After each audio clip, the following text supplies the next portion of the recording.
Eng qiziq tomonni aytaman sizlarga, uyni kaliti menda bemalol kelib ko'rishlaring mumkin.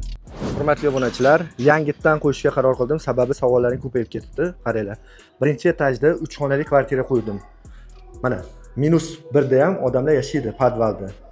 Chiqqanimizda liftlari bor. Esinglarda bo'lsa, mana shu 3 xonali kvartiramizni qo'ydik. Ish ketyapti, ozmozga ahamiyat berasizlar. Birinchi xonasi, ikkinchi xonasi, uchinchi xonasi, mana umumiy sanuzilda hech narsa yo'q edi u safar. Qo'yishdi, mana ustanovkalar ketyapti. Bu tomonga mebel nimalarini ham yaqinda qilishadi oz muddatda. Bu yerda bilasizlar, svet, suv bor, gaz bo'lmaydi yangi domlarda, paravoylar hammasini isitish tizimlari zo'r. Esinglarda bo'lsa mana haligi yo'lda bo'yidagi pishganishdan o'tganda mana u domlardan keyingi domda keyin kreditchi deyapsiz, subsidiya. Bu yerda kredit, subsidiya yo'q. $26,900 yana tushib berishadi. Naq oladiganiga o'zini puli. Prosta bosinglar sizlarga mana sharoit 3 xona $26,900 yana tushib beriladi. Kredit yo'q, avtomatik nomingizga sразу o'tadi. Bosinglar, pastda raqamlar qoldiryapmiz, bemalol aloqaga chiqib baraka qilishlaring mumkin.